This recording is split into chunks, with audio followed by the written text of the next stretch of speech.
So the structure of the day has three parts, and it's based entirely on the responses that people have made to the authorities' discussion paper that they put out last November. I'd hope that most of you have read it at some point in time. I read it last November and then had to do a bit of crash revision earlier this week when I suddenly realised I couldn't remember what was in it, other than the thinly disguised case studies with Brenda and Carla, which I enjoyed enormously. So in the discussion paper, it raised some tentative positions of the authorities for discussion, called for input on various issues, and the feedback that we've had, and I think it's fair to say that the feedback on several of the issues were orthogonal. That's to say that you had two parties, both of whom claimed to be absolutely right about everything, whose positions were at 90 degrees to one another. And the only thing I know about that is they can't both be right at the same time. Yeah? And that's one of the reasons that the authority is running this event. But there were really three areas on which there's a broad divergence of perspectives. So the first one is around the strength of incentives on distribution businesses to change their distribution pricing arrangements in a manner consistent with the authority's statutory objective, and that's the topic of our first session. The second area where there's a broad divergence of opinion is about the ability of distribution pricing structures to be passed through in a way that end customers can respond to them. And that's the topic for our second session. And the third session is around the transition process, so the project management of it and the process of communicating with customers and managing stakeholder impacts. And that, surprisingly enough, is the topic for the third session. So we're going to try and stick to those topics during the day. Each of the three sessions will work in a similar fashion, so I'll invite somebody from the authority to sort of outline the facts about the topic, and then we've invited 2 or 3 stakeholders to present their perspectives, and generally we've tried to invite people who are good at talking and can articulate the view of a particular position on the spectrum. And then my hope is that that will trigger some reaction from the floor, and that's when I'll start steering the conversation around the room. So it's an opportunity for you all to try and help build on one another's understanding of the issues and build on one another's positions towards this idea of some consensus process which is outlined in the authority's discussion paper. But before we get into all of that, I've asked Brent Layton, who's the chair of the authority, to make some introductory comments about the overall process and the authority's expectations for both the day and what's to come after it. So, Brent, if you could.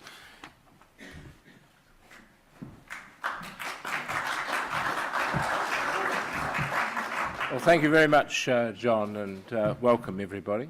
On behalf of the authorities, it's my pleasure to thank you for attending to what is a topic that some think is quite dry, but which really is quite important to the industry, and the number of you who have agreed to come is a reflection of that. As John has said, I'm the chair of the authority. There are here today 3 other members of the authority whom I'd like to introduce before we get going. Susan Patterson, who's sitting at the back, David Bull, who's also sitting at the back, and Eleanor Trout. The 4th other member of the authority, Roger Sowry, is an apology for today. He's unable to attend, as is also Carl Hansen, the thinly disguised Carla of the thing. I'm obviously Brenda. We both got 6. Carl, however, is in Italy, so probably appropriate that he was Carla. At any rate, why is the Electricity Authority looking at distribution pricing? As you'll know, our statutory objective is to promote competition in, reliable supply by, and the efficient operation of the electricity industry for the long-term benefit of consumers. It's fairly straightforward, and the area where we think distribution pricing is most relevant to that statutory objective is in terms of efficiency.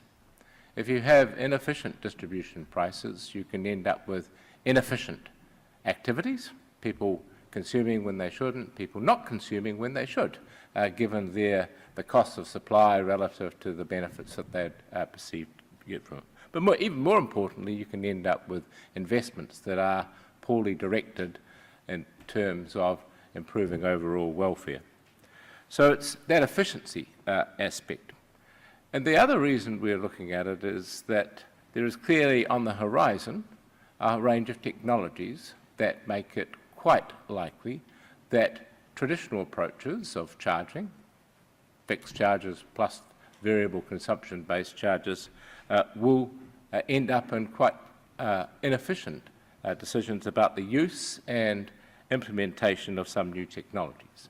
Electric vehicles, smart appliances, batteries, photovoltaics, and a range of other things which probably will come along.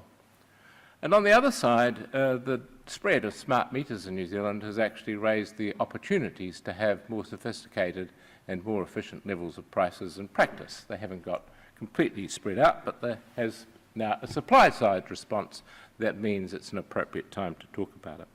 The authority has actually been talking about this since about 2013, slowly at first, or occasionally at first, but our major piece late last year was published, and then we've had consultation back on it.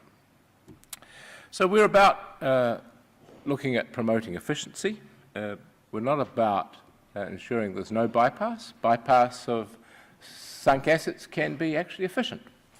We're just interested in making sure that if the bypass does occur, that it's efficient bypass, and that there is efficiency and use as well. We have put forward in the December paper that we think that approach that can be used to getting more efficient prices is to concentrate on the services that are being offered and the cost of providing those services, to move towards pricing that is service-based and cost-reflective. And we think that that's a key, and we think that's also the lesson from looking at other industries that have had to transition as a result of changes of technology or changes of circumstances towards new forms of charging structure. Seems from the consultation that at least on that about service-based and cost-reflective, in the context of distribution pricing, most of those that submitted agree with us. So why did the authority decide to have a distribution pricing conference? Well, the authority is of the view that this process would be best to be industry-led. It's not that we want to duck out of something, we just think that the complexities of the circumstances of the range of distribution companies that there are means that trying to prescribe from the centre what should be done would be very difficult. At the moment, of course, we put out pricing principles. They're a guideline, they're not a rule. They're a requirement to think about them, but not to necessarily follow through. We check whether people are using the guidelines, but we haven't prescribed exactly how our prices and charges would be. And when you think about it, among the lines companies that we have some that are largely rural-based, we have others that are largely urban-based, we have some that have declining volumes, some that of energy going through them, some where investment is needed and have quite rapidly rising volumes going through them. We also have some companies that have a mix of networks and those different characteristics among them. And trying to identify and set out clear, firm rules about that is liable to lead to some regulatory difficulties. And I think we've seen cases of regulations that were at the time thought to be appropriate, leading to difficulties subsequently as people have had to try and respond to new technology and new circumstances. And I could mention the low fixed charges, which is high variable charges, of course, regulations that we have. So we think that it should be industry-led, and we thought that from the consultation that, as John has said, there is clearly 3 areas where views are, as he put it, orthogonal, and they can't all be right. And we thought that the best way for actually dealing with that issue was to hold a conference of the type we are holding, which is where we're getting parties from the various sectors who have these orthogonal views to put up and discuss directly with one another and with the audience where they're at with those things. So we didn't think that a process of, say, for example, holding cross-submissions would bring that out. In fact, our experience with cross-submissions is people tend to repeat their original submission, and that just means you reread the same points that you've already read once. But also a sort of conference like we held in the case of the first issues paper on transmission pricing, where the authority board sat and asked people questions about their own individual submissions, was not the best way to get progress and to facilitate an industry-led development of distribution pricing. So the EA wants you to engage. We think it's best if it's industry-led, but don't take that as a signal that the authority is going to sit on its hands. It has a statutory objective. It has a role to promote efficient operation of the electricity industry for the long-term benefit of consumers. And having inefficient pricing structures is, in its view, not going to carry that through.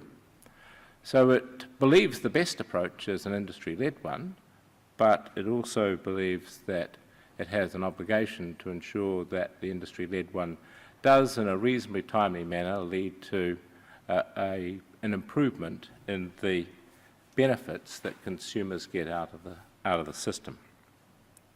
So we think that the industry is up for the challenge. In fact, I'm personally very confident the industry is up for the challenge, and the fact that so many of you have come.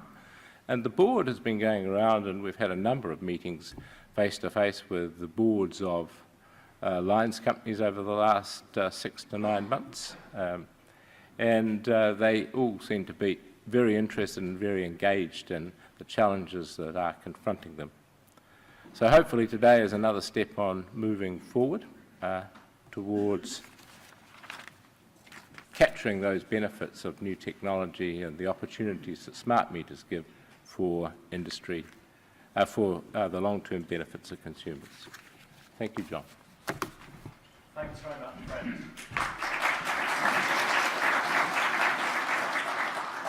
Having said it's really important that the person talking stands at the lectern, I don't think I can be bothered to hop up and down all day, so if you'll just bear with me, there's just a magic lectern talking on the video. I'd now like to invite Graham Peters, who's the Chief Executive of the Energy Networks Association. As the discussion paper describes, the ENA has already done quite a lot of work on the evolution of distribution pricing. And Graham, you can have up to 15 minutes to sort of outline the facts as they stand at the moment. Are you after a clicker? Something to move the slides. Can anyone provide a clicker for Graham to progress the slides with? Right, your 15 minutes starts now.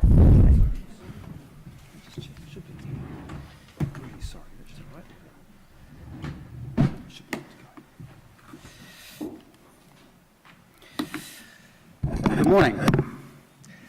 The current pricing methodology needs to change. Improvements in technology, the falling costs of that technology, and evolving consumer behaviour are driving the need for change. The volumetric approach to pricing has served the industry well over the past decades, but ENA members have come to realise in recent years that change is now needed. It is a step change, and the sooner the better. If we do nothing, we're doing a disservice to many consumers because the cost of providing their connection might have to rise and reliability of networks could fall. So this presentation will talk about recent collective work by the ENA, our members on introducing new pricing methods, and finishes with a call for your assistance. But first, I'd like to tell you about what the Electricity Networks Association is. I'm Graham Peters and I'm the Chief Executive. I'd like to acknowledge Brent and his team for putting this event together and inviting the ENA and its members to participate in this important discussion. So who are we and what do we do? The ENA is a professional not-for-profit organisation that represents New Zealand's 29 electricity distribution businesses, or known as the lines companies. We work collectively for the good of our members and also for their customers. Many of you will know that lines companies provide the infrastructure which takes electricity from the national grid and sends it to consumers, who are sold their power by electricity retailers. Our members are regulated monopolies, so the amount of money that they can earn is controlled by the Commerce Commission. In other words, the government tells our regulated members how much they can reasonably earn to maintain a reliable network and one that invests for the future, and also return an appropriate dividend for the owners, who are in the main end consumers or local authorities. Now, our members are happy to talk about the work that they're doing on distribution pricing, where they have agreed positions. We believe there's a growing need for reforms to the way we charge consumers for access to safe, reliable networks, which are always there for them. Doing nothing is not an option. But before I talk about the work that the ENA is doing about pricing, I want to be clear about one thing. From our perspective, the imperative here is for pricing reform is not, and I emphasise not, about getting more money from consumers. It's actually about reducing the amount of money paid by consumers compared to what I call the do-nothing scenario. Yes, that's right. It's about reducing the amount of money paid by consumers for a reliable connection over the medium to long term compared to the do-nothing scenario. So we cannot do nothing. What sort of pricing do we have now? Though there have been some new approaches to pricing, the volumetric pricing model is by far the most common. The pace of change away from volumetric towards other options needs to increase, especially as consumers start to use our networks in different ways and at different times. Some consumers also want to invest in their own technology and generate their own power, which can be re-injected or sold into the grid. The problem we have is that at the moment, the price consumers pay is increasingly unrelated to the cost of providing a network, which is 1, always there for them, 2, reliable, and 3, can be meshed with new technologies. To satisfy all 3 of those requirements, distributors have to continue to build and maintain their networks to manage peak demand. So peak demand in New Zealand occurs in the mornings in some places, but in most networks it really hits its straps in the early evenings when we all come home from work, crank up the heating, feed and bath the kids, and settle in for a night in front of the telly. We're not all doing that, of course, but many of us are. So our members, they have to build their networks for peak demand, which is when the lines and equipment are running hot. We build some slack into the system, but clearly the wires can only take so much. If peak demand rises and nothing is done, we have no choice but to replace a 20mm diameter line with a 30mm diameter line, or we need to put in another line. These costs are expensive and they need to be recovered from consumers. Meanwhile, though, our consumers are doing things differently. Nearly 3 in 4 consumers, as Brent mentioned, now have smart meters, and that opens up a whole new world of opportunity. Some are generating power during the day, outside peak demand. We expect consumers might start storing power in batteries for use later in the day.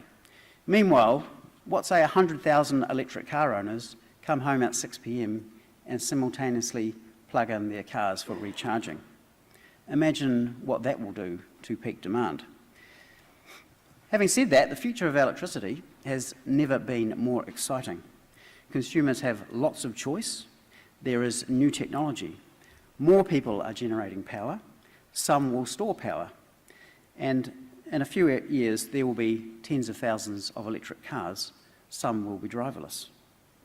To keep the costs down, we need to ask consumers how they want to pay for network services. We need to give them more options. So yes, we do need to listen to consumers responding to the here and now, but we must also think of other factors when making pricing decisions. These factors are in the long-term interests of consumers. So the current method, in which the bulk of network company revenues are derived from how much electricity a consumer uses in a month, does not reflect the cost of providing a network for peak demand. Under the current pricing model, we will have to invest in upgrading our assets to keep up with growing peak demand. Instead, we want to offer new pricing options that will incentivise consumers to lower peak demand, which will save them money in the long term. It's not just us that are pointing out these challenges. In the paper, Implications of Evolving Technologies for Pricing of Distribution Services, the EA quoted economic analysis, which stated that in some parts of New Zealand, distribution charges that are based on consumption over time could increase by more than 10% in 5 years and by up to 30% in 10 years. This is as a result of new technology being installed. So we've been thinking and working on this problem and this opportunity, and we think we need to get more ahead of the game on this to ward off those price increases and to make the cost of distributing power fairer to all and more efficient. We're bringing some ideas to the table. They're just ideas. Nothing has been confirmed because consumers are ultimately the ones who will make those final decisions. What we know is that we need a system that is equitable, provides economic efficiency, is simple, stable, and ensures that the networks are viable. So our distribution pricing working group has 2 work streams that are nearing important milestones. One is focused on our ongoing efforts to improve the standardisation of traditional tariff structures across EDBs, and those of you who are interested, the electricity retailers, I think in particular, should look for our consultation on this guidance out very soon. Standardisation reduces the complexity and number of pricing arrangements between distributors and retailers, which reduces operating costs and barriers to more retail competition, and that benefits consumers. Version 1 of these guidelines was published in August last year, and it focused on pricing structures and terminology used for mass market consumers. Version 2, which is nearly ready, extends the guidelines to include pricing structures for larger commercial customers, with irrigation included as a particular subcategory. Also being tackled is unmetered load, including streetlights, simple prices for distributed generation, such as kilowatt-hour charges for units imported, power factor charges, and billing formats and processes. The timeline is final publication for retailer feedback by the end of August or early September. The second group of ENA members, whose work is very relevant to today's discussion, is focused on delivering comprehensive guidance on the options for service-based distribution tariffs in the future. Changes in technology and energy conservation are resulting in an urgent need for pricing options, new pricing options for consumers. Why is it urgent? Because more and more people are reacting to pricing signals which are inappropriate and unsustainable. We need to send them the correct signals, which are cost-reflective and fair to all consumers. Change is often a challenge in the short term, so it's important that we correct these price signals as soon as possible. These more accurate and fairer cost-reflective signals will be through service-based pricing options. So here's a diagram of the various service-based pricing options. And after our ENA working group looked at all these options, they concluded that the initial focus should be on capacity charges, demand charges, and time of use charges. Capacity charges are prices that reflect the load capacity that a customer prefers. Demand charges reflect demand levels at network peak times or at customer peak times. And time of use is a method of charging which varies at different times of the day. Now, these are not new, but they are going to be developed further. So these options, they help better manage peak load and they lower the cost of maintaining and building networks compared to the do-nothing scenario. Consumers benefit through lower costs than what they otherwise might have been. Pricing reform will remove cross-subsidies, and this will restore fairness, a key goal for ENA members, and one especially relevant to our vulnerable consumers, who cannot always afford new technology. Consumers will also benefit from having more options to pay for network services that give them more choice to control and reduce their network charges. So in a few weeks, the ENA will release a discussion document as a first step to providing an industry-led, customer-focused approach to developing future distribution pricing structures. These options will be cost-reflective, comply with regulatory constraints, and take into account the needs of consumers.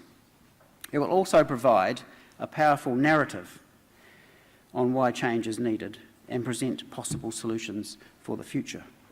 Clearly, ENA members have already done a significant amount of collective work on the topic of efficient distribution pricing and the options available to achieve durable outcomes for the benefit of all stakeholders, and which are in the interests of consumers. We recognise, however, that the transition to and communication about new pricing options will be the key to the success, and we're very interested to hear and discuss with you the best way forward from here so we can make this transition successfully. It's important to emphasise that while ENA and its members are working at a national level with government, with regulators, consumers and others in the industry, each distributor will have to come up with its own pricing options for its unique circumstances, and these will inform its approach. Each individual distributor will need to assess its own situation, determine the most appropriate structures, engage with its consumers and retailers, and then transition to new pricing options. Unfortunately, there isn't a one-size-fits-all approach here. Okay, I'm nearly there. What will electricity pricing look like in 30 years? It's hard to predict, but let's instead look back 30 years at telephone pricing. I am just old enough to remember when we paid $40 for a landline. We could make as many calls as we wanted, as long as they were local. Toll calls were more expensive. Now, people have embraced new technology. Many have their landline included in their broadband package or choose not to have a landline and purchase data based on capacity. Do you want your capacity limited to 8 megabits per second or 50 megabits per second, or pay more? Do you want a plan or prepay? Ultimately, the consumer decides. So having a broadband-style capacity of network service is one of the options our members want to put on the table. In summary then, ENA members are already leading the charge to develop efficient distribution pricing. We have been talking to retailers along the way, but need to continue that important conversation so we can work together. Much of the technical work is already completed and will soon be consulted on. We are now turning our attention towards the next steps, how best to engage with the consumers. And that's the most critical thing of all for the future. So please come with us on that journey. Mr. Chair.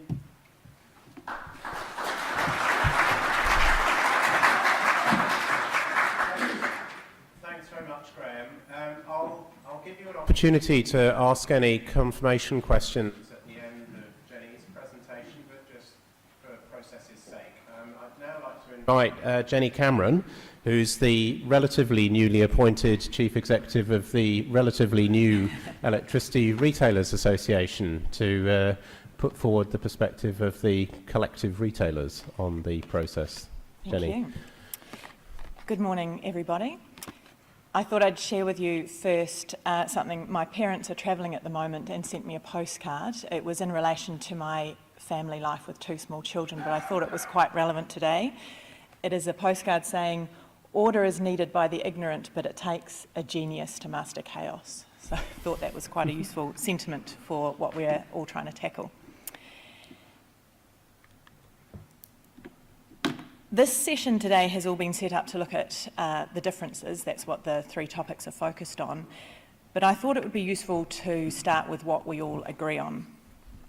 As Graham has said, the sector is all agreed that we know change is needed and change has to be done.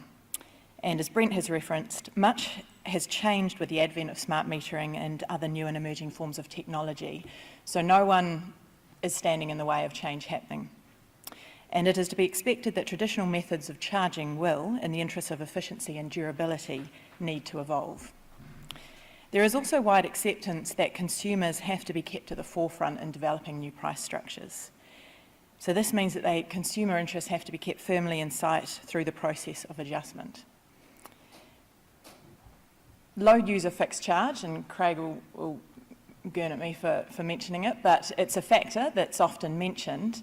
But thanks to the guidance that came out recently from the Electricity Authority, the fact that it's there'll be some level of facilitation will be required from the authority, particularly in navigating those regulations.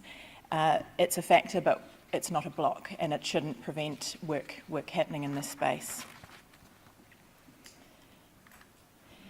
So what are the changes trying to achieve? And I think getting back to that, why we're all here, what are we trying to get out of all of this?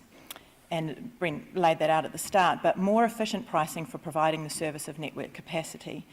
So first and foremost, the focus needs to be on service-based and cost-reflective pricing across all elements of distribution services, transportation or capacity related.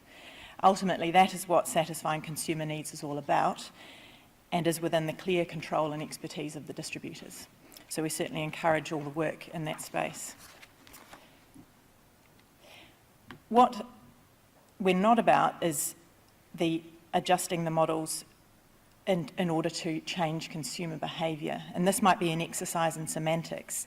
What I mean by this is that pricing to change behaviour is quite different to pricing that is designed to align with costs and signal the cost of new capacity to network users. So it's a fine difference, but it matters a lot in trying to think about the purpose of what we're trying to achieve here. Signals of the latter, as in cost pricing that's designed to align with costs and signal the cost of new capacity to network users, that will nudge people in the right direction, given time and coordinated effort once those signals come through. Pricing of the former, as in actual interventions to actively change consumer behaviour, are quite different, and they're often quite blunt measures that require quite significant pricing differences. So in pricing to change consumer behaviour is often things, you think of Pigouvian taxes, the sin taxes around alcohol, tobacco and other things like that. So they're quite different. What I don't mean by this is that we're not meaning that consumers won't change. They will respond to the signals. Some will change, some won't, but if we don't try, we won't know. So it's looking at what the underlying incentive of this is. It will be important to ensure that solutions are workable for retailers and are relevant for consumers, and that's why involving retailers and consumers in the process is really important, and we certainly encourage distributors to engage early and in a consistent way.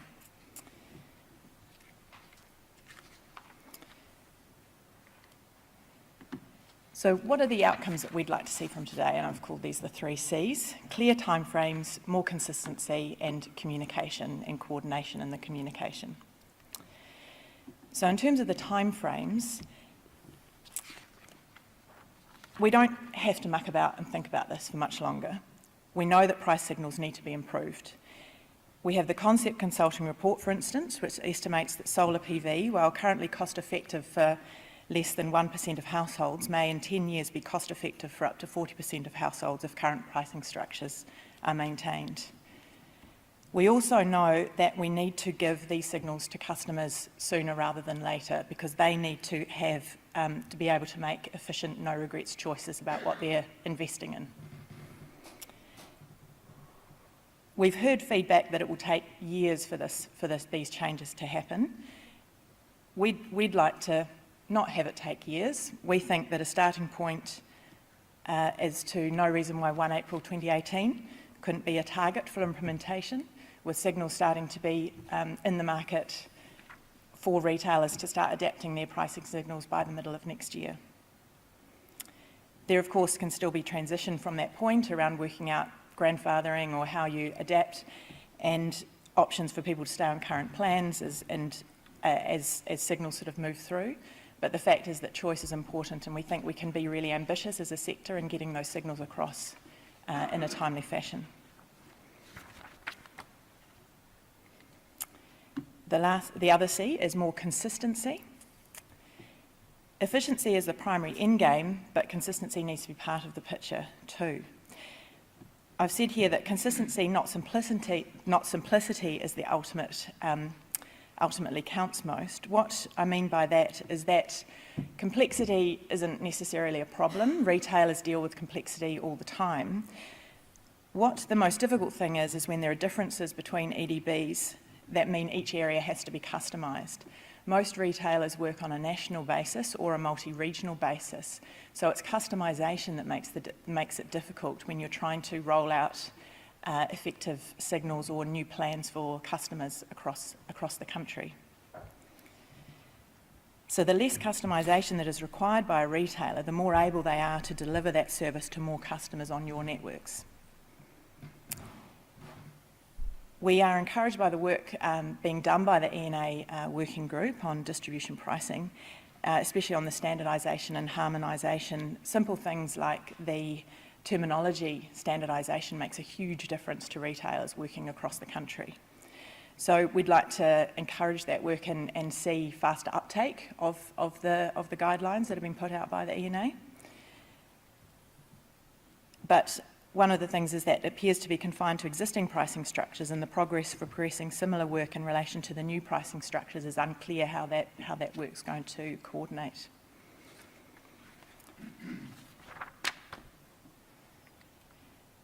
The last C is communication and coordination around the communication. We all have a part to play in this. What the Electricity Authority says, what the distributors say and what the retailers say all needs to have a consistent narrative. The story needs to be consistent for consumers, because ultimately consumers don't necessarily care who's saying what, they just need to be consistent. And they might not necessarily understand which part who's playing and what, they just know that prices are going up and they don't like it, or they're not getting the right signals coming through. And in terms of the story and the narrative, it needs to be put from the customer's perspective. So understanding why it matters from their point of view is so important. In terms of the specific practical steps, there needs to be reasonable lead-in time for changes. The model default agreements provide for 40 business days, but something closer to 60 days at least should be the aim. These things might take time to rebuild models and various things like that, but the more early and consistent, early and coordinated communication between the distributors and retailers, the more they'll be able to function together effectively. And consideration of prior learnings will be essential in our communication around this. It's, as Graham said, it's a step change. These are big things rolling through, and there's lots of benefit and opportunity out there for the customer. So there are clearly lessons to be learned from experiences with the Unison solar tariffs and the lines companies' maximum demand-based charging. That's why selling the story of why this needs to be done is critical, and telling it from the customer's perspective, not the sector's perspective, will be critical in that too. We all need to be acutely aware of feedback from consumers, like Turangi resident Shona Edgerly, who in her submission to the EA on distribution pricing commented, "This uncertainty is very stressful and financially we cannot plan. All I can do is wait and fear." So that's why it's really important for us all to work together in this. So where to from here? We need to acknowledge that changes are already being made in pricing models. For example, Orion and Well Networks have models of peak pricing. And on the retail side, day-night time-of-use tariffs are now widely available. Customers on some form of time-of-use plan increased from 108,428 in 2014 to 119,953 in 2015. More and will be done. However, particularly with improved confidence and clarity on the specifics of low fixed user charges, there will be more uptake now that guidance has come through. I've said build it and we will come. So that's one of the messages I've had loud and clear from retailers, is that we just need to see it happen and we'll start adapting. The analogy is network companies are like the operating systems and computers. They provide the underlying service platforms, and the retailers will develop the apps to develop and change for their actual users' preferences. So the retailers will be able to build up different brands, offer different pricing plans based on what signals come through. I think this is a really great opportunity for the electricity sector to demonstrate that we are prepared, we're coordinated, and we have the New Zealand and customers' best interests at heart. there's a good story that can be told around this, and I think that everyone's up for the challenge. So in conclusion, service-based and cost-reflective pricing, not necessarily behavioural changes, is what the focus should be, but saying that consumers may or may not change, some of them will, some of them won't, but it'll be phased and there'll be signals that come through in time. At all time, consumers need to be kept in the picture, and we need to get a good narrative around why we're all doing this. We want to get an ambitious time frame, and retailers are ready to adapt their approaches based on competitive principles, which we'll be hearing about later. Thank you very much.